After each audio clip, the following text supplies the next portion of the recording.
கர்த்தருடைய பரிசுத்த நாமத்திற்கு ஸ்தோத்திரம் உண்டாவதாக.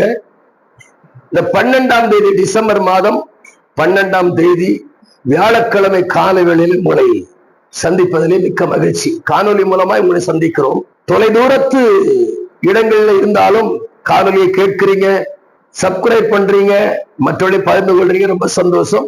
இப்பொழுதும் நான் ஒரு வசனத்தை வாசிக்கிறேன். மத்தேயு நற்செய்தி நூல் 14ஆம் அதிகாரம் 23ஆம் வசனத்தை வாசிக்கிறேன். அவர் ஜனங்களை அனுப்பிவிட்ட பின்பு தனித்து ஜெபம் பண்ண ஒரு மலையின் மேல் ஏறி சாயங்காலமான போது அங்கே தனிமையாய் இருந்தார் அப்படின்னு இந்த வசனம் சொல்லுது. அப்ப இயேசுவுக்கு காலையில் ஒரு ஜெபம் இருக்கிறது, சாயங்காலம் ஒரு ஜெபம் இருக்கிறது. ஏன் அந்த ஜெபத்தை காலை, மாலை, இரவு என்று அவர் பிரிக்கிறார் பாருங்களேன். நம்ம ஜெபம் எப்படி இருக்கு? காலையில ஜெபம் பண்ணாச்சுன்னா அப்புறம் அவ்வளவுதான் இல்லையா? சிலர் என்ன செய்வாங்கன்னா காலைல ஸ்தோத்திரம் போட்டு வேலைக்கு போயிருவாங்க, சாயங்காலம் ராத்திரி வந்து ஜெபிப்பாங்க. ஒவ்வொருத்தருக்கும் ஒவ்வொரு பிரச்சனைகள் இருக்கு. அதெல்லாம் அவர் நினைக்கிறது இல்லை. ஜெபிக்கிறீங்களா அப்படிங்கிறத அவர் பார்க்கிறார். உங்க வேலையோ இல்ல ஒரு குடும்ப காரியமோ இல்ல ஒரு தனிப்பட்ட காரியமோ காலையில ராத்திரி லேட்டா தூங்கிட்டு காலையில எழும்புனீங்கன்னா ஆண்டவர் சமத்துல ஒரு பாட்டை பாடி ஸ்தோத்திரம் பண்ணி ஜெபம் பண்ணிட்டு போறீங்கல்ல, அதெல்லாம் அவர் ஜெபிக்கிறாரா ஜெபிக்கிறாங்களான்னு அவர் பார்க்கிறாரு.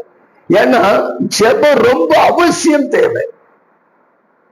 உங்க இருதயத்துல இருக்கிற எல்லா பாரத்தையும் ஆண்டவர் மேல இறக்கி வைக்கிறத ஜெபம் இல்லையா?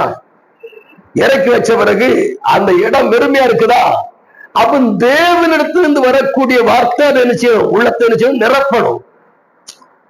அதான் ஜெபம். உங்க பிரச்சனையை அவர்கிட்ட கொடுத்துட்டு அவருடைய காரியத்தை நீங்க உள்வாங்கணும். இப்ப கர்த்தர் மோசேயை வந்து ஒரே பருவத்துல சந்தித்தாரா? சந்தித்த தெரியுமா? தன்னுடைய இருதய துடிப்பை மோசையோடு கூட என்ன செய்றார்? பேசுறார். அவருடைய இருதய துடிப்பை கேட்பதற்கு ஒரு நபர் தேவை. மோசேயோடு கூட பேசினார், ஆரோனோடு கூட பேசினார், யோசுவாவோடு கூட பேசினார், எலியாவோடு, எலிசாவோடு, சாமுவேலோடு கூட நினைச்சார் பேசினார். ஏன் தெரியுமா? தன்னுடைய இருதய துடிப்பை, தேசத்தில் இருக்கிற காரியத்தை, நிலைமையை பேசுவதற்கு ஆண்டவருக்கு ஒரு நபர் தேவை. அந்த நபர் நீங்களா இருக்கலாம்ல இல்லையா? ஆண்டவருடைய இருதய துடிப்பை பகிர்ந்து கொள்வதற்கு அந்த நபர் நீங்களா இருக்கலாம் இல்லையா? அவர் மனம் விட்டு பேச கூட பாடுறாங்களா? இதய துடிப்பை அறிந்து கொள்ளும் பாக்கியம் எனக்கு தாங்கன்னு கேட்கிறாங்களா? அந்த இருதய துடிப்பை நீங்க அறிஞ்சிட்டீங்கன்னா உங்க வாழ்க்கை பிரகாசிக்க ஆரம்பிச்சிருங்க. மோசையை பாருங்களேன். மோசேட்ட இருதய துடிப்பை பகிர்ந்து கொண்டாரா இல்லையா? மோசே ஜெபிக்கிற மனுஷன், சாதாரணமான மனுஷன் கிடையாது. 40 நாள் தேவ சமூகத்துல புசியாமலும் குடியாமலும் இருந்து ஜெபித்தாள். இப்படி பலமுறை ஜெபிக்கிறாள். அப்ப ஜெபிக்கிற ஒரு மனுஷனோடு தான் கூட கர்த்தர் என்ன செய்வார்னா தன் இருதய துடிப்பை பகிர்ந்து கொள்வார். ஜெபிக்காம ஆண்டவர்கிட்ட பேச மாட்டாங்கன்னு ஓடாதீங்க.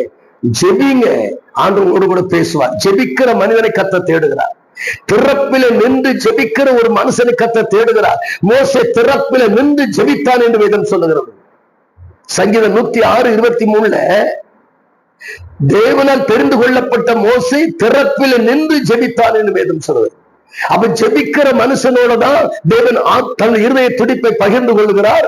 அப்ப ஜெபிக்கிற மனுஷன் தேவனுடைய கோபத்தை ஆற்றி விடுகிறான் என்று வேதம் சொல்லுகிறது.